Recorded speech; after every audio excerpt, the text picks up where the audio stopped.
حق تقاته ولا تموتن إلا وأنتم مسلمون.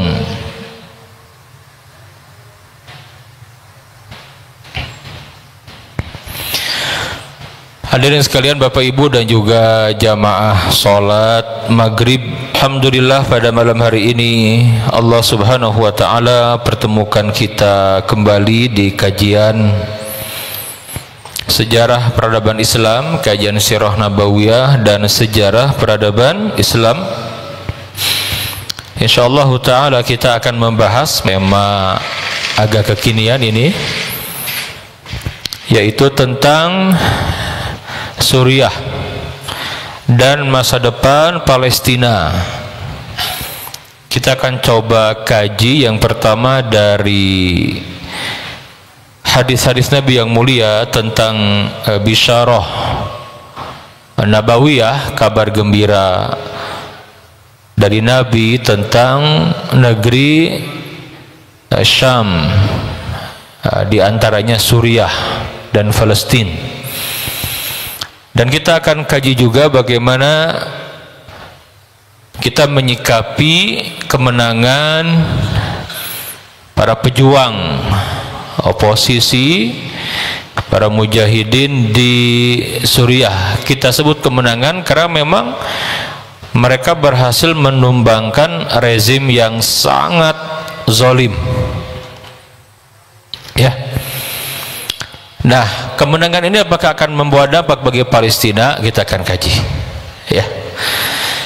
Mudah-mudahan majelis ilmu kita, majelis ilmu yang diberkahi Allah Subhanahu wa taala, dan semoga dicatat sebagai amal soleh yang akan memberatkan timbangan amal kebaikan kita semua di akhirat nanti. Allahumma amin. Hadirin sekalian, mulai sekarang saya mengajak, mari hentikan narasi pemberontak. Ini narasi yang tidak layak disematkan kepada mereka, para pejuang, para mujahid. Kenapa? Karena memang sekarang pemerintahan mereka itu resmi dan diakui. Ya, per hari ini ada 4 negeri Arab yang langsung mengakui, bahkan menyatakan siap mendukung. Di negeri kita saja, di Jakarta, Pak, semenjak ya peristiwa 8 Desember kemarin ketika para pejuang masuk ke Damaskus, Dimashq, ya, kemudian viral. Zaman sekarang memang mudah sekali kita mendapatkan informasi, tidak seperti dulu. Itu langsung kedutaan Suriah di Jakarta mengganti bendera. Karena kalau bendera Damaskus itu dengan yang sekarang bedanya bintangnya. Yang sebelumnya rezim Asad itu 2, sekarang tambah 1 bintang jadi 3. Ya. Artinya apa? Berarti diakui. Nah, terkadang kita ini kan latah saja menuduh mereka sebagai pemberontak karena ngikutin narasi yang dibuat oleh media mainstream, terutama dari barat.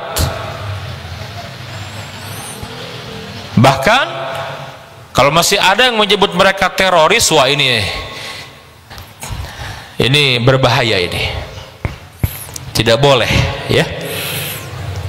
Nah, kenapa kita bergembira sebagai orang yang beriman? Karena kemenangan rakyat Suriah akan membawa dampak bagi Palestina. Di dalam sejarahnya seperti itu, ya. Nah, maka penting sekali kita membaca komentar para ulama besar, para kibar ulama, dan tidak sembarang ulama, para ulama yang memahami tentang waqi'iyah, ya, realita dunia Islam saat ini. Mereka punya ilmu tentang hubungan internasional, geopolitik dunia, dan sejarah.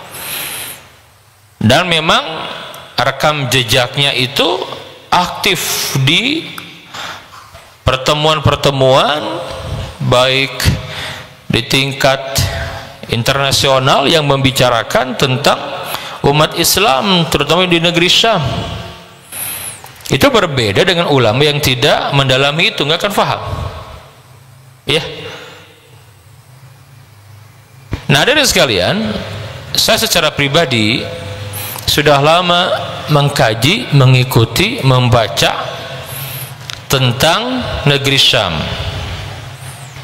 bahkan menulis karya ilmiah pun di jenjang pasca sarjana tentang negeri Syam, walaupun fokusnya ke Palestina, tapi saya harus membahas semua, Pak ya. Studi sejarah saya bahas Palestina, dan saya ada rencana juga, karena kita ada kerjasama dengan Profesor Dr. Abdul Fattah Al-Awaisi, seorang peneliti tentang Baitul Maqdis. Beliau membuka program magister dengan Muhammadiyah Jakarta yang fokusnya studi Islamic Jerusalem, ngebahas tentang Palestina. Kalau di Malaysia ada S3-nya, di Turki juga ada. Nggak apa-apa, saya kuliah lagi.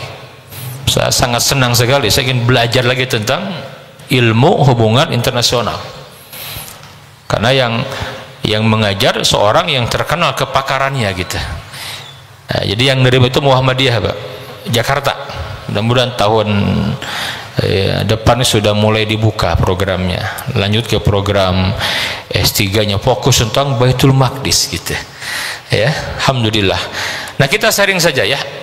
Saya rasa sekarang zaman yang mudah, dan sudah banyak juga kawan-kawan kami yang ahli juga mengkaji, meneliti, bahkan sekarang dengan mudah bisa kita lihat di podcast ya. Sekarang ini kan zaman mudah, asal punya kuota ya, punya kuota saja, nah, ikuti sampai selesai gitu, sudah banyak. Baik, hadirin sekalian, yang pertama begini, jadi negeri Syam ini negeri yang sangat luar biasa, Pak. Dia memainkan peran di dalam geopolitik dunia, dan umat Islam diajarkan itu, Pak. Dari awal tuh diajarkan, tidak hanya memikirkan tentang umatnya sendiri, tidak, semua manusia gitu loh. Saya sampaikan di pertemuan yang sebelumnya, di antara bukti nyata apa? Pada fase Mekah saja sudah turun surat Ar-Rum, itu surat tentang geopolitik dunia, Pak. Surat Ar-Rum, Alif Lam Mim, ghulibatir Rum fi adnal ardi wa hum min ba'di ghalabihim sayaghlibun fi bid'i sinin. Ini surat tentang geopolitik dunia ya, agar umat Islam ini berpikir jauh. Subhanallah, padahal ini di Mekah dalam kondisi umat Islam sedang menghadapi masa-masa sulit.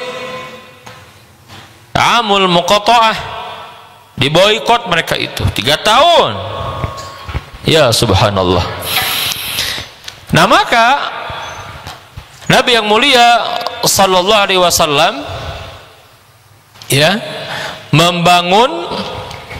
membuat persiapan roadmap nabawiyah ya, membuat rencana, planning, peta untuk membebaskan Baitul Maqdis. Karena fokusnya Baitul Maqdis, hadirin sekalian. Kenapa? Baitul Maqdis itu yang di masa Nabi, Pak, disebut dengan Ilia atau Ailia Capitolina oleh orang-orang Romawi. Sekarang oleh orang-orang Yahudi diberi nama Yerusalem, Urshadim, Yerusalem. Padahal nama yang diberikan Allah Baitul Maqdis atau Baitul Muqaddas. Di Quran begitu ada disebutkan Al-Ardul Muqaddasah ya. Nah, hadirin sekalian, Nabi yang mulia mengedukasi para sahabat, dan yang paling lama terus yang Nabi lakukan itu adalah i'dad ma'rifi, namanya apa? I'dad ma'rifi, persiapan keilmuan. Bagaimana kita akan memahami kedudukan Baitul Maqdis, Masjidil Aqsa, Palestina kayak sekarang, bagaimana mungkin kalau tidak punya ilmu yang benar, sumber yang benar, ilmu yang diambil dari sumber yang benar, penting sekali ya. Bagaimana mungkin kita akan memahami kalau tidak tahu keutamaan negeri Suriah yang pusatnya Damaskus, itu mahkotanya Damaskus, yang memainkan peran penting di awal-awal peradaban Islam dibangun, terutama di masa Daulah Bani Umayyah. Damaskus ya, perannya untuk Palestina, Baitul Maqdis, Masjidil Aqsa, dan pergulatan di dalamnya, Pak. Dan ke depan seperti apa? Kenapa negeri-negeri ini, Pak, itu akan terus ada, akan disebut oleh Nabi yang mulia. Kenapa? Terkait dengan alamatus sa'ah, tanda-tanda kiamat. Alamatus sa'ah, tanda-tanda kiamat, bahkan 10 tanda besar kiamat berkutat di negeri Syam, di negeri masa lalu, saat ini, dan yang akan datang. Di sana bermula peradaban umat manusia, dan di sana juga berakhir peradaban umat manusia. Negeri luar biasa, Pak. Dengan ilmu, Pak. Ya sekarang memang ya ada sisi baik, ada sisi buruknya ya. Orang sekarang kan sudah mau instan, Pak, nggak mau mikir dalam gitu. Apalagi adanya AI, ChatGPT, tinggal buatkan tulisan tentang sejarah Suriah, muncul, merasa udah cukup gitu loh. Tulis ya kan, wah udah tahu. Untuk orang yang punya ilmu, Pak, itu membantu, Pak. Yang tidak punya ilmu, kalau ditelan mentah-mentah bahaya. Mesin pencari kok, betul tidak? Ya, lebih cengeng jadi Google lah gitu ya. Biasakan membaca literasi yang bagus. Nah, kita kan agak susah sekarang ini ya. Subhanallah ya. Makanya ketika ada program dari seorang pakar kelahiran Baitul Maqdis dari Al-Khalil Hebron, Profesor Dr. Abdul Fattah Al-Awaisi, sudah agak lama menawarkan ke berbagai kampus, dan yang menerima itu Universitas Muhammadiyah Jakarta, UMJ. Ya, ini senang sekali ya saya, Pak. Jadi yang banyak yang pada mau belajar lagi, saya termasuk saya belajar lagi, senang karena beliau yang akan langsung membina kita, ngebimbing kita, karena penting sekali ilmu itu, Pak, penting sekali gitu ya. Ini jihad kita nih gitu. Dan Nabi seperti itu, sebelum politik dan militer itu ilmu dulu, Pak. Ya. Nah, nanti kemudian setelah sahabat diberikan ilmu terus, termasuk di dalamnya negeri Suriah itu ya, mereka berikutnya ada namanya i'dad siasi, persiapan politik. Nabi merintis persiapan politik itu dilakukan. Apa persiapan politik? Termasuk Abu Bakar As-Siddiq, karena Nabi wafat, Nabi tidak menyaksikan Baitul Maqdis ditaklukkan, tidak, tapi Nabi merintis, membuat peta, merencanakan. Abu Bakar menggantikan 2 tahun kurang lebih, Abu Bakar menggantikan Nabi yang mulia itu, sudah fokus ke negeri Syam, karena secara peta juga dekat kan, secara lokasi dekat, pasti ke arah utara ke sana tuh, dari Madinah kan, nanti ke Khaybar, Madain Saleh, Tabuk, ya udah masuk ke Yarmuk, masuk ke mana tuh, masuknya ke Mu'tah tuh udah Yordan sekarang, negeri Syam itu, negeri Syam ya.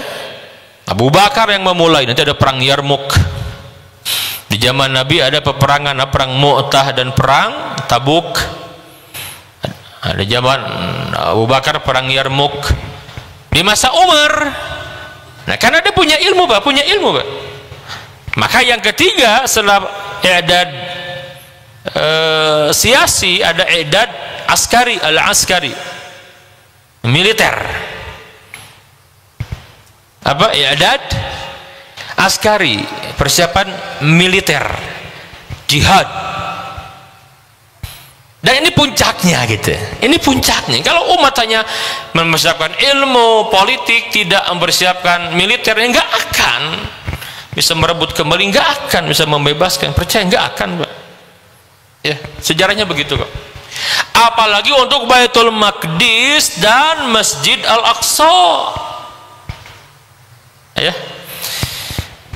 Nah, maka nanti Nabi yang mulia Sallallahu Alaihi Wasallam menyampaikan tatkala mempersiapkan dan Umar merekam itu, maka Umar itu menyampaikan di masa Umar naik kan, karena fokus ke Baitul Maqdis yang banyak keutamaannya itu, bukan waktunya saya menyampaikan itu, dilihat sajalah di rekaman YouTube sebelumnya, saya banyak sekali mengkaji itu di masjid ini. Maka nanti kalimat Umar bagaimana kepada sang panglima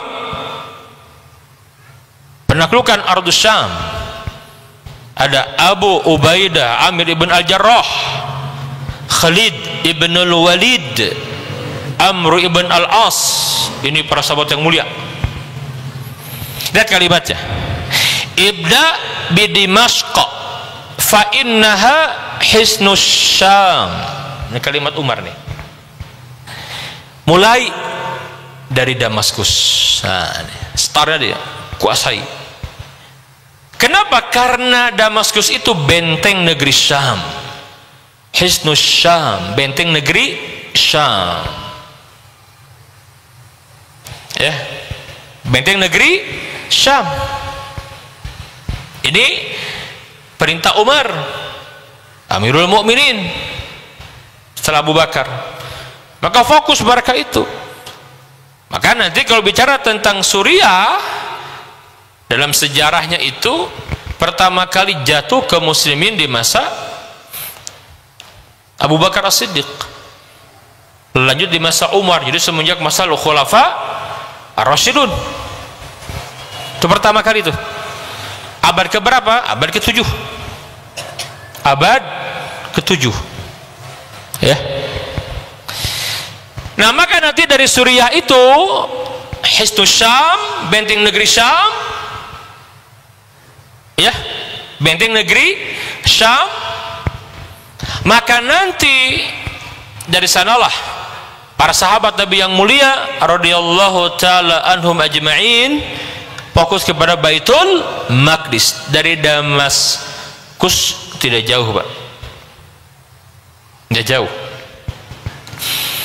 Nanti kan dari Damaskus, kalau sekarang ini Pak, Syria kan langsung kan itu hanya perbatasan saja ke Yordania, Urdun, bahasa Arabnya Urdun, Yordania, baru masuk Palestina. Nah, dekat. Nah, naik bis itu hanya jam-jam sajalah. Ya. Dari Amman ke Baitul Maqdis hanya ke perbatasan setengah jam, 40 menit. Dari perbatasan ke Yerusalem sekarang itu sekitar sejam setengah. Dekat kan? Dekat. Ya, sekarang dekat. Ya, dulu sekitar sehari, 2 hari gitu. Ya. Itu perjalanannya, Pak. Maka nanti terjadi perang yang menentukan. Kita kenal bagaimana kemudian Baitul Maqdis dibebaskan. Dibebaskan. Di fase umat akhir zaman ini, umat Rasulullah ini pertama kali dibebaskan di masa Umar. Ya. Umar bin Khattab. Nanti ada kisah penyerahan kunci oleh Patrick Sophronius. Damai, Pak. Orang Nasrani boleh tinggal, kata Umar. Al-Uhdah Al-Umariyah. Silakan. Sekian abad damai, Pak. Berada di bawah kendali muslimin. Di mana pusat? Di Madinah. Siapa? Dari masa Abu Bakar, Umar, Utsman bin Affan. Nanti disimpan gubernur tuh namanya, gubernur, Pak, untuk wilayah Syam. Syam, Lebanon, Suriah, Palestina, dan Yordania. Syam sebagian, kalau sekarang sebagian Sinai, sekarang masuk Mesir, Pak. Ya. Nah, hadirin sekalian rahimakumullah, nanti setelah fase Al-Khulafa Ar-Rasyidun masuk fase Daulah Bani Umayyah. Bani Umayyah, Pak, membangun peradabannya itu di Suriah, pusatnya di Damaskus. Kenapa di Damaskus? Ya, karena sang pendiri kekhilafahan Daulah Bani Umayyah itu Muawiyah ibn Abu Sufyan, sahabat Nabi yang mulia, faham benar tentang hadis. Pasti sahabat, Pak. Bahkan Muawiyah ini tidak hanya sahabat, jangan salah, iparnya Nabi, karena Nabi menikahi kakaknya. Siapa namanya? Kakaknya Muawiyah yang Nabi nikahi ketika itu sedang berada di Habasyah. Siapa namanya? Siapa namanya? Putri Abu Sufyan. Siapa namanya? Ummu Habibah. Ummu Habibah Nabi nikahi, Pak. Tapi dia sedang di Habasyah. Yang menikahkan itu An-Najasyi. Ya, sahabat dan juga ipar. Nah, itu Muawiyah itu punya kedudukan sendiri, orang yang hebat dia itu. Dan dia membangun masjid. Ya, itu Muawiyah, Pak, subhanallah. Kenapa? Karena Muawiyah faham benar, ngikutin Nabi membangun. Menaklukkan Syam, dibangun masjid. Nabi hijrah dari Mekah ke Madinah, bangun masjid pertama kali. Mereka bangun masjid dulu, Pak. Bahkan itu masjid, lokasi itu ada nubuah nabinya tentang turunnya Isa ibn Maryam. Kan Nabi menceritakan itu. Hadis-hadis tentang itu kan banyak sekali. Nuzul Isa ibnu Maryam fi Manaratil Bayda syarq Dimashq. Ya, itu di Masjid Al-Umawi sekarang, Pak. Itu masjid yang sangat bersejarah sekali. Pada masanya di dunia Islam yang dikenal hanya 4 masjid yang dikenal, Pak, pada masanya. Yang pertama, Pak, Masjidil Haram. Yang kedua, Masjid An-Nabawi. Yang ketiga, Masjid Al-Aqsa. Yang keempat, Masjid Al-Umawi. Belum ada Masjid Hagia Sophia, belum ada. Belum di mana? Belum. Baru itu masjid yang terkenal, yang sampai sekarang masih ada gitu loh. Ya. Taib, nanti kemudian ketika runtuh Bani Umayyah, ya, 138 Hijriah, abad kedua itu atau abad ke-8, di mana di Damaskus nanti dilanjutkan oleh Bani Abbasiyah, Daulah Bani Abbasiyah.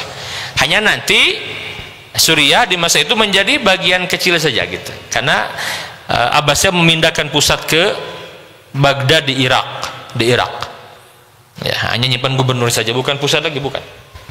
Al-Khulafa Ar-Rasyidun kan di Madinah, ibu kotanya itu. Umayyah di Damaskus, Suriah. Nah, Abbasiyah di Baghdad, Irak. Ya, tetap, Pak. Nanti banyak dinasti kecil lah. Sampai nanti kemudian ketika Baitul Maqdis, Masjid Al-Aqsa jatuh ke tangan pasukan salib tahun 1099, akhir abad 11. Gejolak lagi tuh, ya, serang tuh negeri Syam termasuk Suriah. Jelas tidak? Ada gambaran tidak, Pak? Abad 11, Pak. Jadi dulu di bawah Khulafa Rasyidun, Umayyah, Abbasiyah. Sekarang di masa Abbasiyah nanti terjadi pergolakan, jatuh tuh ke tangan pasukan salib. Allah hadirkan siapa, Pak? Sosok pejuang yang luar biasa, Salahuddin Al-Ayyubi. Ya, nah, dia singkatnya begitu. 1187 abad ke-12 dia menaklukkan kembali Baitul Maqdis. Bagaimana perannya? Dia membaca sebagaimana Umar melakukan. Bagaimana? Yang pertama apa? Ya, Damaskus itu kuncinya. Tetapi Salahuddin kan memang dari Mesir dulu, Pak. Karena di masa Umar, ketika Umar menaklukkan Baitul Maqdis lewat panglimanya Abu Ubaidah Amir ibn Al-Jarrah, Amr ibn As, Khalid bin Walid, nanti Amr ibn As kan minta izin kepada Umar, ya Amirul Mukminin, agar aman ini Baitul Maqdis Masjidil Aqsa ini dari serangan Romawi yang lari ke Mesir, izinkan kami akan menaklukkan Mesir gitu loh. Ya, sekitar tahun ke-20-an, tahun 20 apa? Hijriah apa? Kata Umar, bagaimana kalau surat ini kamu terima, kamu sudah berada di Mesir, lanjutkan.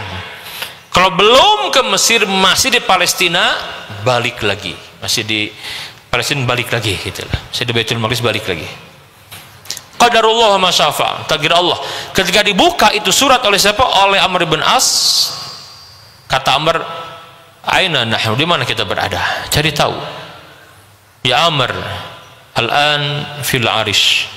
Kita sekarang berada di Al-Arish. Itu nama tempat di Mesir. Di Mesir, Pak. Kalau kita dari wilayah Rafah, Gaza kan, Rafah itu perbatasan, nanti ada Al-Arish. Terus sampai ke Kairo gitu lah. Itu namanya Fustot. Namanya Fustot di masa itu. Sudah, karena berada di Mesir kan, bagaimana? Bismillah, kita berangkat. Ditaklukkanlah Mesir, subhanallah. Amr ibn As menaklukkan Mesir, Pak. Dibangun lagi masjid pertama kali itu. Masjid lagi yang dibangun. Masjid tertua kan di mana tuh, di Kairo.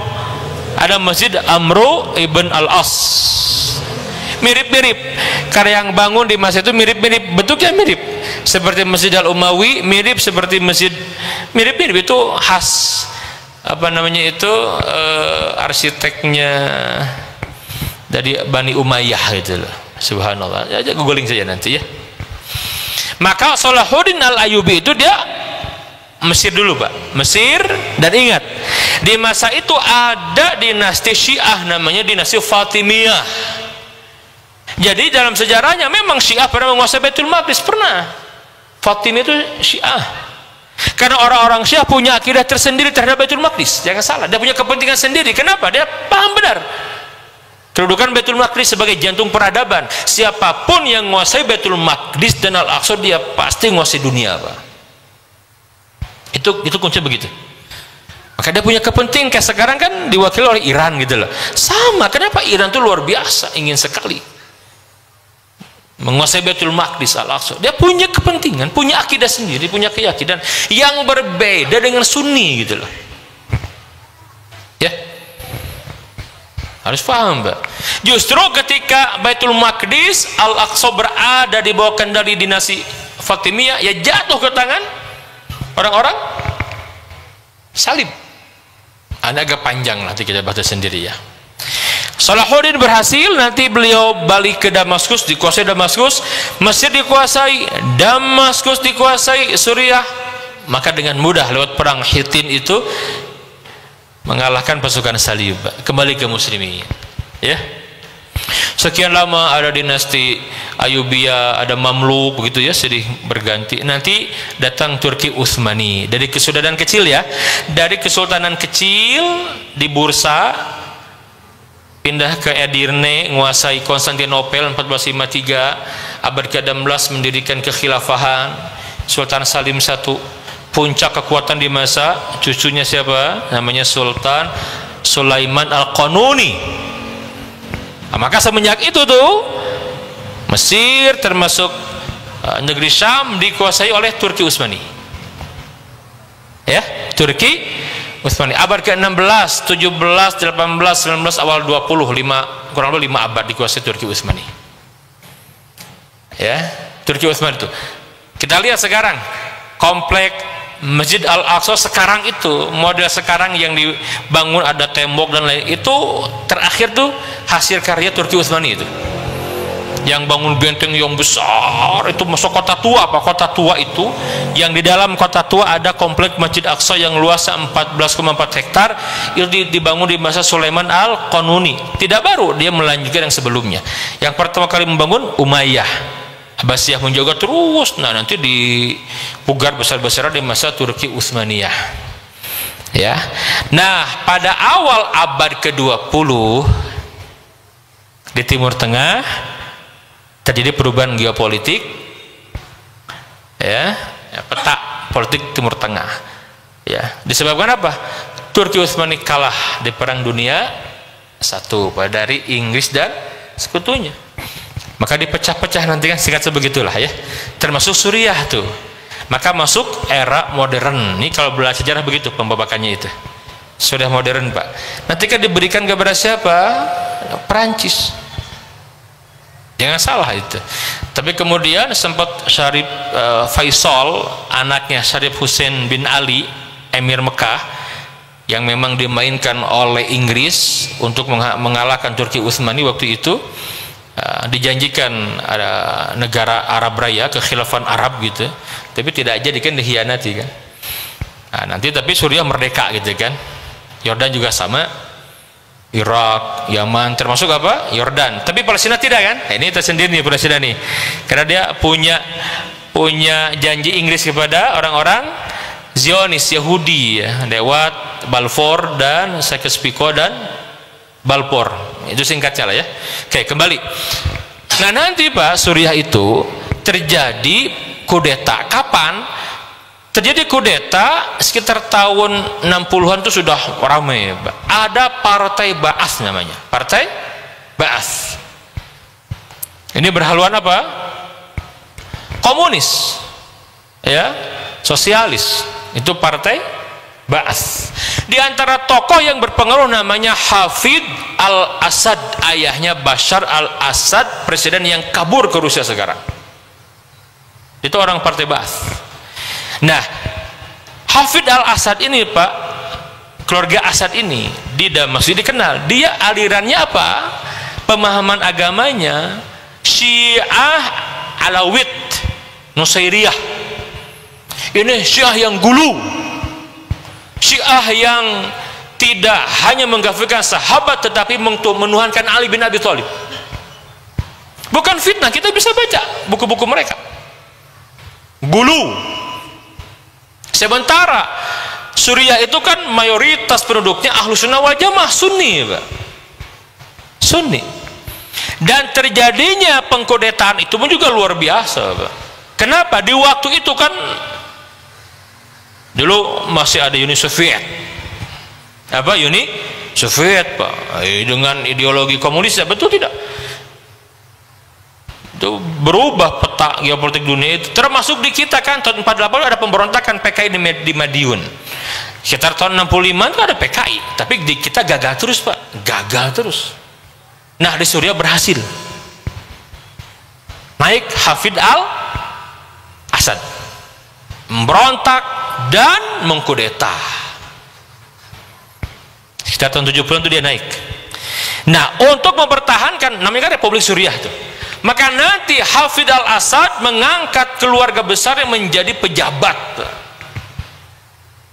ya, katanya republik demokrasi, tapi nyatanya ya tadi itu. Dan yang menjadi masalah bukan hanya itu, Pak. Kalau sekedar ya susah ekonomi dampaknya, orang-orang Suriah itu masih bertahan lah, mereka itu ya kerja kemana pada berhasil, masih bertahan. Tapi kalau sudah agama yang diganggu, Pak, Ahlus Sunnah mereka dihalang-halangi penanaman ajaran yang menyesatkan itu, nggak bisa tinggal diam, melawan mereka. Maka pertama kali kekuatan itu kumpul di kota namanya Hamah. Ada banyak kota besar, Pak. Ada Homs, Aleppo, Idlib, Hamah, Damaskus. Ya, ini kota-kota besar di Suriah. Di Suriah. Nah, di Hamah itu sekitar tahun 82-an lah, searching saja. Kenapa? Jadi terjadi pemberontakan, perlawanan gitu dari para pejuang, para ulama yang melihat ini kezaliman luar biasa, Pak. Kan komunis, Pak. Di waktu itu luar biasa loh komunis itu, Pak. Ngeri sekali, Pak. Ya. Maka ada perlawanan, para ulama memimpin. Dan presidennya itu, Pak, Hafid al-Assad membantai. Dalam waktu 2 bulan Berapa korbannya? 40.000 kurang lebih. Dibantai semua, Pak. Sekarang saja di Gaza setahun 3 bulan itu belum nyampe 50.000, 46 ribuan lah yang menjadi korban di Gaza setahun. Israel yang keji itu, Pak, perlu waktu setahun lebih, tapi Hafid al-Assad membantai rakyatnya sendiri, Pak. Ya, itu 2 bulan 40.000. Bapak baca googling peristiwa Hamah 82, Hafid al-Assad muncul nanti itu. Googling ya sekarang, silahkan. Nah, ini yang membuat menjadi luar biasa, Pak. Ada yang ya apa namanya itu, oposisi yang bersuara agak keras mengkritik, ambil, jebloskan penjara gitu. Kayak penjara Sidnaya sekarang ini kan, ambil, ngeri sekali. Banyak penjara di sana, Pak. Muncul, ambil. Sehingga para ulama ahlu sunnah sebagian melihat kan, ini kalau ini semua bahaya, makanya sebagian ada yang merapat. Jadi ulama sekarang mereka senang juga dengan jatuhnya si Bashar al-Assad ini. Aduh, susah, tidak mudah, Pak. Ya, terus pergolakan, wah, diktator benar gitu mereka. Ya, di masa itu ya, luar biasa. Yang dukung siapa? Soviet. Ya, kalau sekarang Rusia. Nanti meninggal Hafid al-Assad, digantikan oleh Bashar al-Assad, anaknya. Dia seorang dokter medis. Naik dia, Pak. Dia naik. Ketika naik ternyata tidak kalah bengis dari ayahnya Hafid al-Assad gitu. Nah, yang terkenal pembantaian terhadap para demonstran ketika peristiwa Arab Spring, ya, Rabi' al-Arabi itu kan, Arab Spring itu kan musim ya, Rabi' Arab Spring. Nah, nanti terjadi pembantaian yang luar biasa oleh Bashar al-Assad dengan senjata yang mengerikan sekali, Pak, dan jutaan korbannya. Wah, kacau. Ya, dan dia nggak mau turun, nggak mau bertahan kan, dia tidak kena kan. Kalau Libya kan terdampak, terguling Muammar Gaddafi kan, Tunis itu kan, Aljazair, Mesir itu kan, ya terjadilah gitu ya. Suriah belum, bantai itu ngeri sekali, Pak. Nah, nanti hadirin sekalian, mulai Barat masuk dan dia mengundang, Bashar al-Assad mengundang masuk Rusia dan Iran ke dalam. Makin ngeri sekali. Maka faksi nanti muncul pergerakan-pergerakan karena banyak sekali, Pak. Jadi setiap daerah muncul perlawanan mujahid, muncul gitu. Dan itu karena kuat sekali dulu, Pak. Kayak sekarang ada media sosial, dulu kan media milik mereka. Dibuat narasi ini teroris, wow, begitulah terus. Nah, nanti ada Al-Qaeda mengirimkan ya satuan itu ke Syria. Nah, nanti yang memimpin Al-Qaeda di Suriah itu namanya Ahmad Asyara. Sekarang yang disebut dengan Abu Muhammad Al-Julani atau Al-Jaulani, sekarang tokoh yang berpengaruh itu. Emang dulu masih muda, Pak. Ini orang lahirnya di Riyadh, Arab Saudi. Nah, dia melihat kondisi Suriah, dia datang ke Suriah. Sama kayak seorang ulama besar dari Mekah, Dr. Abdullah Al-Muhaisini. Nah, dia tinggalkan Mekah, gabung dengan para mujahidin di Suriah, Pak. Dia mengawal, ulama dia mengawal gitu. Nah, itu Dr. Abdullah Al-Muhaisini ya. Nah, kembali, Pak, nanti dia ya, ini singkatnya lah, nanti ada bikin Jabhah Nusra, dan fitnah yang dahsyat terjadi ketika muncul gerakan ISIS. Nah, ini yang fitnah mengerikan. Dulu banyak, Pak, orang yang gabung ke sana, Pak. Di awal-awal tuh seakan-akan wah ini harapan baru kan. Awal-awal tuh begitu, Pak. Kita punya harapan. Termasuk Ahmad Asy'ari ini ikut juga. Ternyata ISIS dimainkan di belakangnya banyak agen-agen barat yang memainkan, sehingga luar biasa, Pak. Ngeri sekali. Khawarij setiap masuk ke dalam kota, dihancurkan kota, dibunuh. Wah, wah ini udah nggak sesuai, maka banyak yang keluar, termasuk Ahmad Syara, dia keluar dia, dan dia nanti nulis, ulama nulis tentang ISIS, ini kelompok Khawarij, bahayanya, karena kebongkar kan, dia masuk keluar. Nah, singkatnya bagaimana kan kayak landai ya, kita kan kok sekian tahun ini enggak kayak di Suriah ini aman-aman saja kan gitu kan, padahal tidak seperti itu.